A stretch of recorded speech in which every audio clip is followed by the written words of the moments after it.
Herbal ఆయుర్వేదం products వాడటం వల్ల క్యాన్సర్ నయమవుతుందా డాక్టర్ గారు? ఇప్పటిదాకా మార్కెట్లో ఎన్ని హెర్బల్ ప్రోడక్ట్స్ వచ్చినా, ఏ ఆయుర్వేదిక్ ప్రోడక్ట్స్ వచ్చినా వాళ్ళు 100% నా మెడిసిన్ వాడడం వల్ల ఈ క్యాన్సర్ క్యూర్ అయింది అని క్లెయిమ్ చేసి రిపోర్ట్ ఇచ్చిన సందర్భాలు ఒక్కటి కూడా లేవు.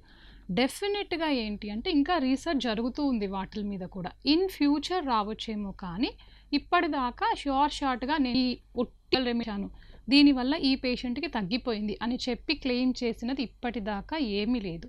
ఇంకా చెప్పాలంటే ఈ పేషెంట్ తీసుకునే కీమోథెరపీస్లో, రేడియోథెరపీస్లో వీళ్ళు వాడే ఈ హెర్బల్ ప్రోడక్ట్స్ డాక్టర్కి చెప్పకుండా వాడే వాటి వల్ల డ్యామేజ్ ఎక్కువ జరుగుతుంది. సో ఎప్పుడైనా మీకు ఎవరైనా సజెస్ట్ చేస్తే మీరు క్యాన్సర్ కీమోథెరపీ కానీ లేదా రేడియేషన్ థెరపీ కానీ తీసుకుంటూ ఉన్నారు అంటే మీకు ఎవరైతే కన్సల్టింగ్ డాక్టర్ ఉన్నారో వాళ్ళని సంప్రదించి ఇవి ఎంతవరకు సేఫ్ అని అడిగి తెలుసుకొని వాడండి. అంతేగాని డైరెక్ట్గా మాత్రం వాడొద్దు.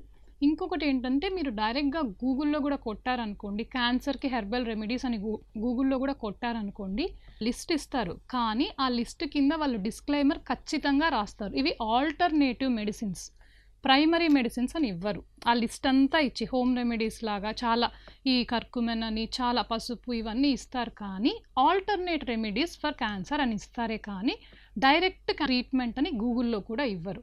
సో మీరు ఒక్కసారి ఆ హెర్బల్ రెమెడీస్ వాడే ముందర ప్రాపర్ మీ కన్సల్టెంట్ ఆంకాలజిస్ట్ని కన్సల్ట్ అయ్యి వాడడం బెటర్.